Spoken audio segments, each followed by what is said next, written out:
بناتا ہے یہ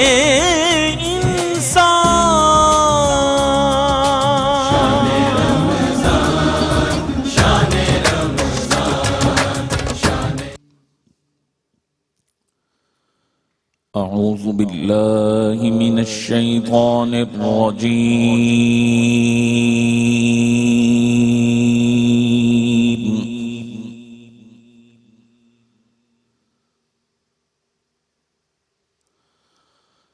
بسم الله الرحمن الرحيم.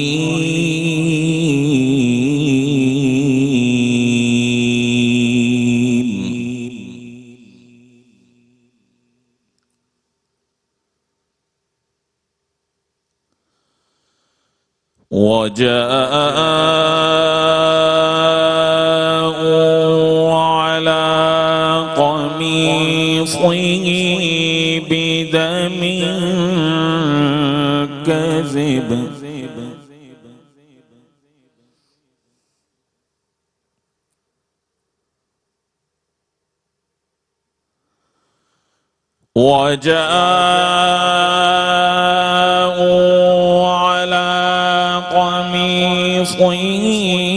بدم كذب قال بل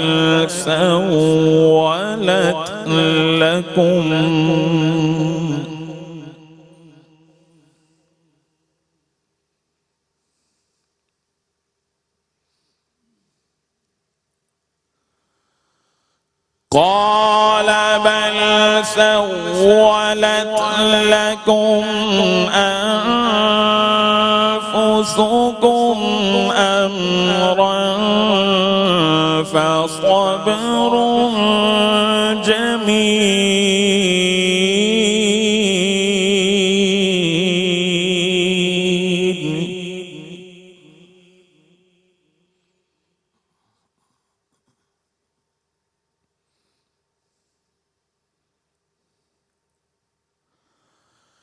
والله المستعان على ما تصفون.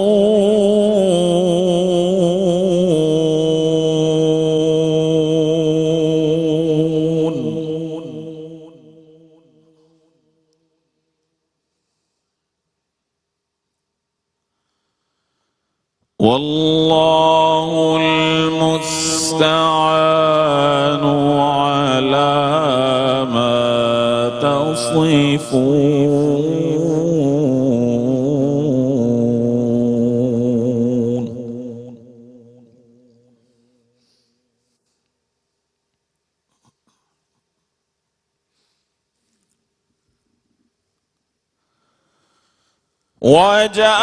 وجاءت سيارة فأرسلوا واردهم فأدلى دلوه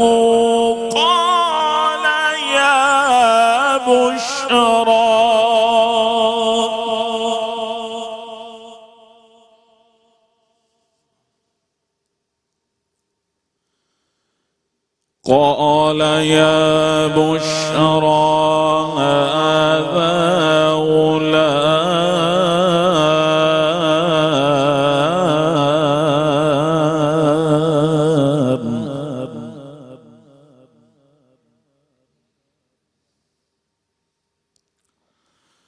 قال يا بشرى هذا غلام.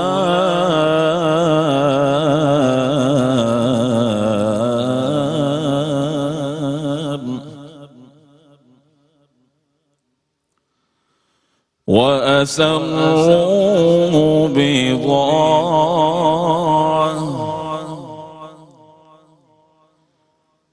والله عليم بما يعملون.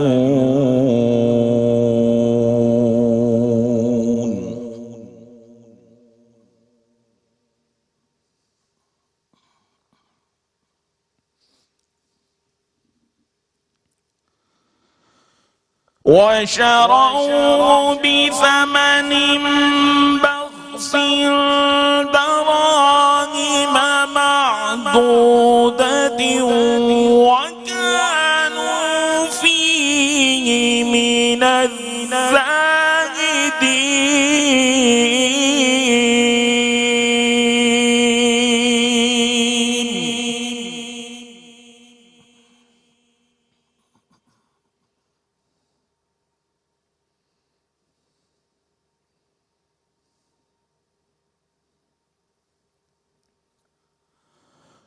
وشروا بثمن بخس دراهم معدودة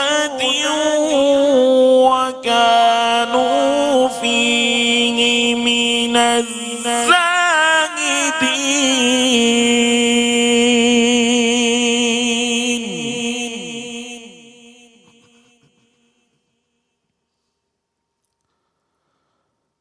وشروا بثمن بخس دراهم معدودة وكانوا فيه من الزاهدين.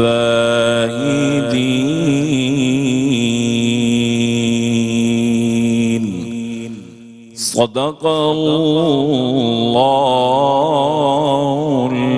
العظيم.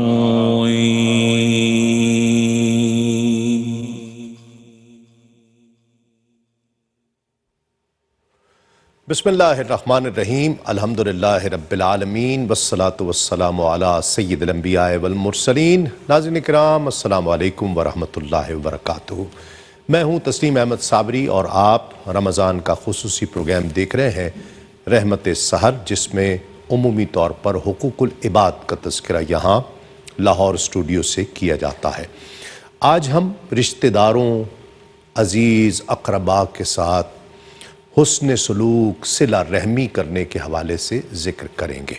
وہ رشتہ دار کسی بھی انداز کے ہو سکتے ہیں.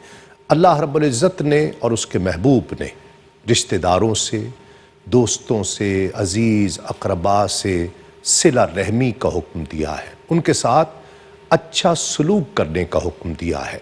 نبی کریم صلی اللہ علیہ وآلہ وسلم ارشاد فرماتے ہیں کہ صلہ رحمی سے بڑھ کر بہت جلدی اجر دینے والی اور کوئی نیکی نہیں ہے، اور قطع رحمی سے اور اللہ کے احکام سے بغاوت یہ ایسا گناہ ہے کہ جس کا عذاب آخرت میں تو ہے ہی، لیکن وہ جو قطع رحمی کرتا ہے وہ دنیا میں بھی مشکلات سے اور پریشانیوں سے دوچار ہو جاتا ہے.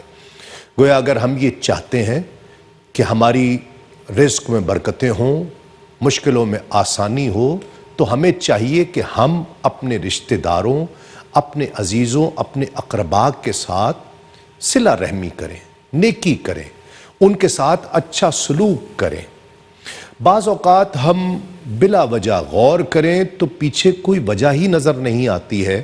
ہم رشتہ داروں کے ساتھ، عزیزوں کے ساتھ، اقربا کے ساتھ، دوستوں کے ساتھ بلا وجہ قطع رحمی کیے ہوئے ہوتے ہیں. غور کریں تو پیچھے کوئی وجہ نہیں ہے، کوئی ایسی مناسب وجہ بھی نظر نہیں آتی ہے. انا کہیں وارد ہو جاتی ہے، کہیں کوئی بھی بات مجھے اس نے ایسے کہہ دیا تھا، مجھے اس نے ویسے کہہ دیا تھا. نہیں، اللہ اور اس کا رسول یہ چاہتا ہے کہ لوگ ایک دوسرے کے ساتھ، مسلمانوں کے ساتھ، یہ تو مسلمان ہیں نا، رشتہ دار، دوست، اعزاء، اقربا. فرمایا گیا اگر غیر مسلم بھی ہے تو اس کے ساتھ حسن سلوک کیا جائے، اس کے ساتھ صلہ رحمی کی جائے. رشتہ داروں، عزیز اقربا کی فہرست میں کون کون آتا ہے؟ حسن سلوک سے کیا مراد ہے؟ صلہ رحمی کس طرح سے ہونا چاہیے؟ قطع رحمی کر کے ہم کتنی بڑی مشکلات میں پڑ جاتے ہیں، یہ ہم آج تذکرہ کریں گے اپنے علماء کرام سے. اس پر رہنمائی حاصل کرنے کی کوشش کریں گے۔ ہمارے ساتھ تشریف فرما ہے ممتاز اسکالر ہیں، ہم سب کے بہت پیارے ہیں، قبلہ ڈاکٹر سعید احمد سعیدی صاحب۔ السلام علیکم ڈاکٹر صاحب، بہت شکریہ آپ کی آمد کا، آپ تشریف لائے۔ اور ایک اور بہت ممتاز عالم دین، گجرات بوکن شریف سے بہت ہی نمائندہ آواز، حضرت قبلہ علامہ سید فہیم شہزاد بخاری شاہ صاحب۔ السلام علیکم شاہ جی، آپ کا بھی بہت شکریہ آپ کی آمد کا۔ اور عالمی شہرت یافتہ ثنا خاں، پوری دنیا میں نعت جن کی پہچان ہے، ہم سب کے بہت پسندیدہ الحاج اختر حسین قریشی صاحب۔ السلام علیکم حاجی صاحب، آپ کا بھی بہت شکریہ۔ اور بہت شاندار تلاوت کے ساتھ اس پروگرام کا آغاز کرنے والے ملتان مدینۃ الاولیاء سے تشریف لائے ہوئے قاری سعید نقشبندی صاحب۔ السلام علیکم قاری صاحب، آپ کا بھی بہت شکریہ۔ ہم سے آغاز کرتے ہیں، اس کے بعد انشاءاللہ گفتگو کا سلسلہ ہوگا۔ حاجی صاحب بسم اللہ۔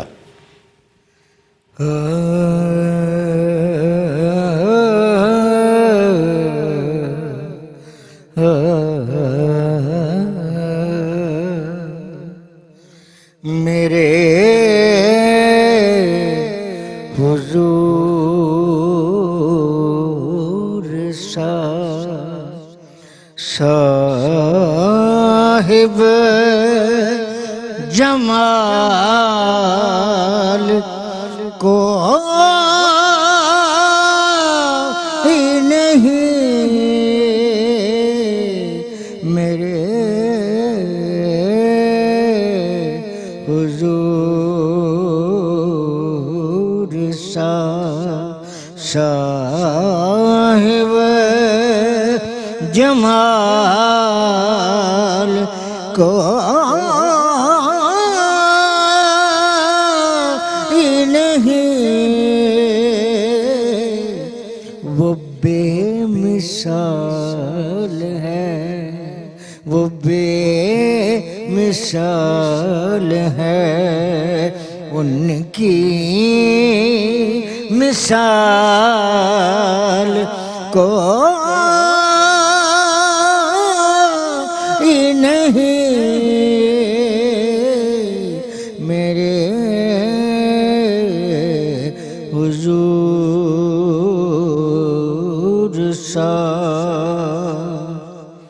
میرے حضور میری حاجتیں سمجھتے ہیں، میرے حضور میری حاجتیں سمجھتے ہیں، اسی لیے میرے لب پر سوال کو ہی نہیں، اسی لیے میرے لب پر سوال کو ہی نہیں، میرے حضور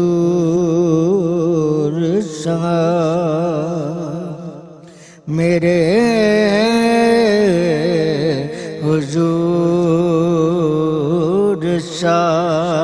صاحب جمال کو ہی نہیں۔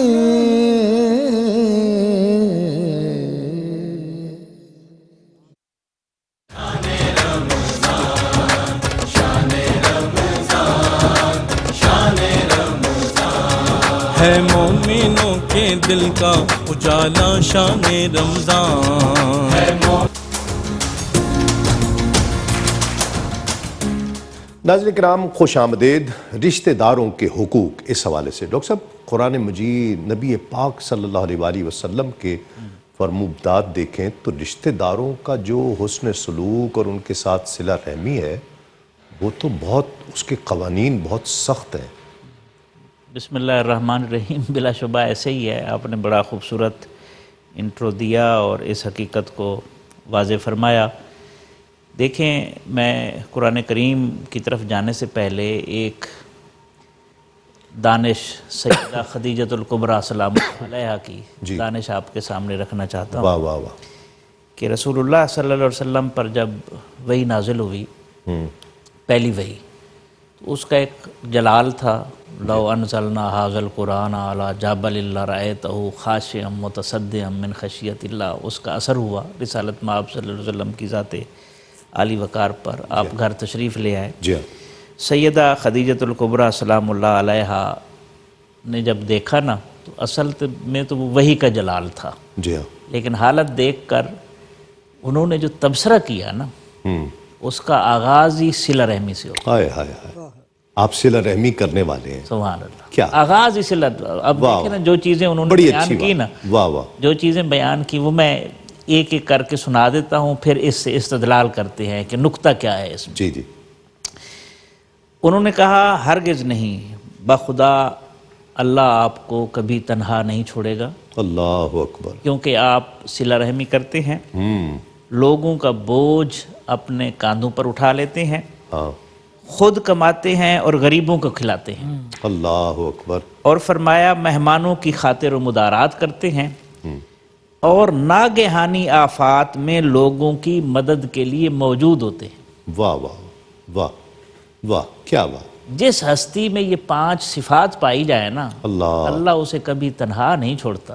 اللہ، قرآن پاک کی آیت تو بعد میں اتری ہے، لیکن صحبت نبوی کے فیض نے ان کی دانش کو کس طرح تبدیل کیا۔ قرآن کا اصول وَأَمَّا مَا يَنْفَعُ النَّاسَ فَيَمْكُثُ فِي الْأَرْضِ، کیا بات، بے شک جو چیز انسانیت کے لیے نفع بخش ہے نا، اس نے زمین میں باقی رہنا ہے۔ بے شک بے شک، تو آپ یہ سارے کام کر رہے ہیں جو انسانیت کے لیے نفع بخشی کے ہیں، اس لیے آپ کیسے، آپ کا رب آپ کو کیسے چھوڑ سکتا ہے؟ واہ، یعنی صلہ رحمی کرنے والے کا یہ مقام ہے کہ وہ نقصان نہیں اٹھائے گا، نقصان نہیں اٹھائے گا۔ واہ واہ واہ، اچھا، پھر اب ہم آتے ہیں قرآن پاک کے میں۔ قرآن پاک کے حوالے سے جب ہم دیکھتے ہیں تو اللہ تعالیٰ نے کم و بیش کوئی 9 مقامات ایسے ہیں جس میں اللہ تعالیٰ نے صلہ رحمی کا واضح طور پر حکم دیا ہے، اور وہ اپنی جگہ پر ہر مقام اتنا خوبصورت ہے۔ مثلا دیکھیں وَاتَّقُوا اللَّهَ الَّذِي تَسَاءَلُونَ بِهِ وَالْأَرْحَامَ، سورہ نساء ہے غالباً، کہ اس اللہ کا تقوی اختیار کرو۔ ایک تو سب سے بڑا خلط مبحث ہمارے ہاں یہ ہے کہ تقوی کا معنی ہم کرتے اللہ سے ڈرو، حالانکہ اس کا معنی ڈرنا نہیں ہے۔ تقوی متوازن شخصیت جو ہوتی ہے اس کو متقی کہتی ہیں۔ متوازن وہ ہوتا ہے جو اپنے فرائض ادا کرے، ہاں، حقوق کی پاسداری کرے لوگوں کی، جی ہاں، جو اللہ نے اوامر دیے ہیں ان پر کاربند ہو، جو نواہی ہیں ان سے وہ بچے۔ بے شک، تو اوامر اور نواہی کے امتزاج سے جو شخصیت تیار ہوتی ہے وہ متقی ہے، وہ متوازن شخص ہوتا ہے۔ واہ واہ، بہت اچھی بات، ٹھیک ہے، بہت اچھی، اس لیے تقوی متقی وہ ہوگا جو ان دونوں کا توازن برقرار رکھتے ہوئے آگے بڑھے گا۔ بالکل تو بالکل، اللہ نے فرمایا اللہ کا تقوی اختیار کرو، جی، اس اللہ کا جس کے نام پر تم سوال کرتے ہو، واہ، اور ساتھ فرمایا والارحام، اور جو صلہ رحمی ہے نا، رحم کے رشتے ہیں، اس حوالے سے اپنی ذمہ داری پوری کرو۔ کیا بات، اب یہ یہاں واتقوا اللہ کا معنی، اتقوا کا معنی ڈرنا نہیں بنتا کہ صلہ رحمی سے ڈرو تو معنی نہیں ہو سکتا نا۔ جی ہاں، تو یہاں ذمہ داری کے پورا کرنے کے حوالے جی ہاں، سے اتقوا کا لفظ آیا ہے، اس کا احساس کرو، احساس وہ تمہارے پیش نظر وہ رہے۔ پیش نظر رہے۔ جی ہاں، بالکل ٹھیک، بہت اچھی بات۔ شاہ صاحب، جس طرح ڈاکٹر صاحب قبلہ نے بھی فرمایا اور اس طرح اشارہ کیا، 9 مقامات پر تذکرہ قرآن مجید میں نبی پاک صلی اللہ علیہ وآلہ وسلم کے بھی فرمودات ہمارے سامنے، وہ صلہ رحمی ہے کیا؟ ہم رشتہ داروں کے ساتھ جس جذبے کے ساتھ پیش آئے، جسے صلہ رحمی کہا گیا، وہ ہے کیا؟ کیا کریں ہم؟ بسم اللہ الرحمن الرحیم، اللہم صلی علی سیدنا مولانا محمد وعلی آل سیدنا مولانا محمد وبارک وسلم وصلی علیہ۔ تسلیم بھائی، بڑا خوبصورت موضوع ہے، اور یقیناً اس موضوع پہ جتنا کلام ہونا چاہیے اس سے زیادہ عمل کی ضرورت ہے۔ بے شک، بے شک. اور میں دعا کرتا ہوں اللہ رب العزت کی پاک بارگاہ میں کہ ہم اس مجلس کو سجا کے بیٹھے ہیں. سب سے پہلے جو یہاں پہ ہم قرآن و حدیث اور باقی چیزیں بیان کریں اس پہ اللہ رب العزت سب سے پہلے ہمیں عمل کی توفیق عطا فرمائے. اس کے بعد ہمارے دیکھنے والوں کو بھی عمل کی توفیق عطا فرمائے. اب صلہ رحمی بنیادی طور پہ ہمیں پہلے یہ دیکھنا ہے کہ وہ کون سے ایسے رشتے ہیں جن کے ساتھ صلہ رحمی کرنے کا حکم دیا گیا ہے. جی. پھر انشاءاللہ میں آگے وہ عرض کرتا ہوں کہ صلہ رحمی ہوتی کیا ہے.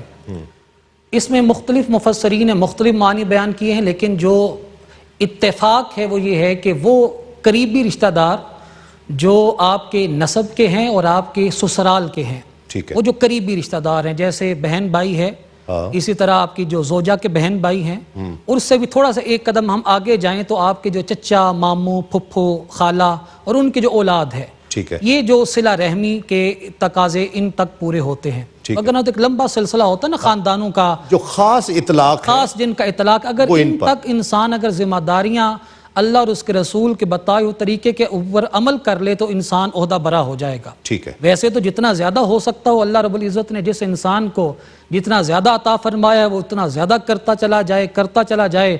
یہ تو ایک ایسا جہاں ہے جس طرح انسان آگے بڑھتا ہے وہ خود کو کمتر سمجھنا شروع ہو جاتا ہے. وہ ایک الگ جہان ہے. لیکن یہ ہے کہ صلہ رحمی وہ قریبی جو نسب کے تعلق ہیں اور جو سسرالی تعلق ہیں ان کے ساتھ آپ نے اللہ اور اس کے رسول کی رضا کے مطابق تعلق جوڑنا ہے. اب احادیث مبارکہ میں جو ہمیں بیان ہوا ہے کہ صلہ رحمی یا تعلق جوڑنا یہ ہے کہ اگر کوئی سامنے والا توڑ بھی رہا ہے تو پھر بھی آپ جوڑیں. عمومی طور پہ ہمارے ہاں مزاج ہی ہے، چاہے وہ اخلاق کی بات ہو یا صلہ رحمی کی بات ہو، ہم وہ کہتے ہیں جی کو جی ہے. اگر وہ میرے ساتھ اچھا برتاؤ کرے گا تو میں بھی بدلے میں اچھا برتاؤ کروں گا. وہ کہتے خاص طور پہ جملہ کہا جاتا ہے جی وہ مجھے جیسے ملے گا میں ویسے ملوں گا. بالکل ایسا ہی ہے، لیکن اسلام کا یہ مزاج نہیں ہے. نہیں ہے، بالکل نہیں ہے. اسلام یہ کہتا ہے، حدیث مبارکہ میں آپ کی خدمت میں عرض کر دیتا ہوں، حضرت ابو ہریرہ رضی اللہ تعالی عنہ روایت کرتے ہیں کہ آقا کریم علیہ الصلوۃ والسلام کی بارگاہ میں ایک صحابی حاضر ہوئے اور آ کے انہوں نے یہی شکایت کی جو عمومی طور پہ ہمیں بھی ہوتی ہے کہ میں تو کسی کا بھلا کرنے جا رہا ہوں لیکن وہ جب اس کی ضرورت آئی ہے تو اس نے میرا وہ ٹانگیں کھینچی ہیں. میں اس کی خیر کرنا چاہتا ہوں لیکن وہ میرے ساتھ شر کرتا ہے. میں اس پہ احسان کرتا ہوں تو وہ میرے لیے راستے میں کانٹے بھی چاہتا ہے. عمومی طور پہ تو ہمیں یہی کہ میں اس کے ساتھ اچھا کر رہا ہوں وہ مجھے ہی پڑ گیا ہے. بالکل ایسا ہی ہے. تو صحابہ اس صحابی نے بھی آقا کریم علیہ الصلوۃ والسلام کی بارگاہ میں بالکل یہی عرض کی کہ آقا میں اپنے رشتہ داروں کے ساتھ تعلق جوڑتا ہوں وہ توڑتے ہیں. میں ان کے ساتھ تحمل و بردباری کا مظاہرہ کرتا ہوں وہ جہل و تغافل کا مظاہرہ کرتے ہیں. حضور نبی رحمت صلی اللہ علیہ وسلم نے ارشاد فرمایا اگر واقعی ایسا ہے جیسا کہ تم کہہ رہے ہو تو پھر تم ان لوگوں کے منہ میں گرم راکھ ڈال رہے ہو اور لیکن تم نے اپنا یہ عمل چھوڑنا نہیں ہے. اس عمل کی برکت کی وجہ سے اللہ رب العزت ایک فرشتہ تمہارے ساتھ مقرر کرے گا جو تمہارے لیے خیر کا باعث بنے گا اور تمہیں نیکی کے راستے پہ گامزن کرے گا. واہ واہ، تم اچھا سلوک کرتے جاؤ. یہ بنیادی طور پہ معاملہ ہے نا. صحیح، بالکل. اس لیے ہمیں ان رشتوں کے ساتھ پہلی تو بات ہے کہ آج کل معاشرے میں بہت کم ایسے خوش نصیب لوگ ہیں جو ایسا معاملہ کرتے ہیں اور جو کرنا بھی چاہتے ہیں معاشرہ انہیں کرنے نہیں دیتا. اور لیکن جو کرتے ہیں انہیں آقا کریم علیہ الصلوۃ والسلام کی تلقین یہ ہے کہ آپ نے کرتے رہنا ہے اور یہ اللہ اور اس کے رسول کی رضا کی خاطر کرنا ہے. بالکل بالکل. اس پر مزید بات کریں گے کہ میں جو انٹرو میں یہ عرض کر رہا تھا کہ کچھ لوگ تو ہم قطع رحمی دیکھتے ہیں اور اس کے پیچھے وجوہات جاننے کی کوشش کرتے ہیں تو ہمیں کوئی مناسب وجہ نظر ہی نہیں آتی ہے. اس میں صرف انا ہوتی ہے بس اور کچھ بھی نہیں ہوتا، بچتا کچھ بھی نہیں ہے. لیکن کیا اس پر علماء سے رہنمائی چاہیں گے. حاجی صاحب بسم اللہ. اگر مفلس زندگی مظفر وارسی صاحب کا کلام بسم اللہ اگر عطا ہو جائے.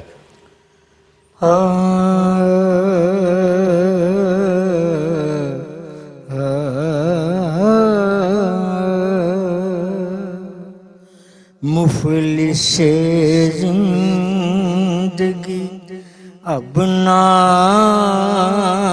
سمجھے کوئی مجھ کو عشق نبی اس قدر مل گیا جگمگائے نہ کیوں میرا عکس دروں جگمگائے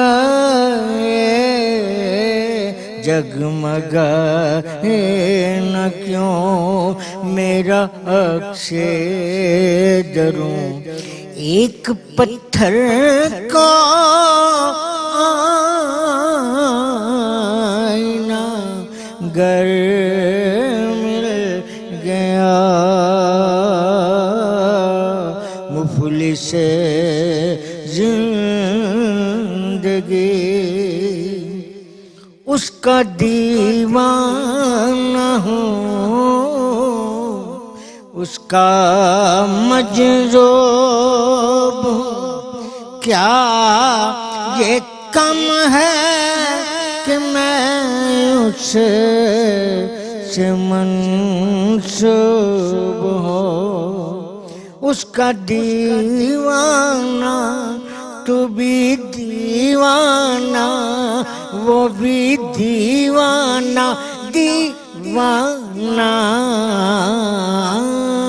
اس کا دیوانہ ہوں، اس کا مجذوب ہوں، کیا یہ کم ہے کہ میں اس سے منسوب ہوں، سرحد حشر تک جاؤں گا بے دڑک، سرحد حشر تک جاؤں گا بے دڑک، مجھ کو اتنا تو دے سفر مل گیا، مفلس زندگی جب سے مجھ پر ہوا مصطفیٰ کا کرم، بن گیا دل مظفر، چراغ حرم جب سے مجھ پر ہوا مصطفیٰ کا کرم، بن گیا دل مظفر، چراغ حرم، زندگی پھر رہی تھی بھٹکتے ہوئی، میری خانہ بدوشی کو گھر مل گیا، اس کا دیوانہ ہوں، اس کا مجذوب، اس کا دیوانہ ہوں، اس کا مجذوب ہوں، کیا یہ کم ہے کہ میں اس سے منسوب ہوں، اس کا دیوانہ ہوں، اس کا مجذوب ہوں، کیا یہ کم ہے کہ میں اس سے منسوب ہوں، سرحد حشر تک جاؤں گا بے دڑک، مجھ کو اتنا تو دے سفر مل گیا، مفلس زندگی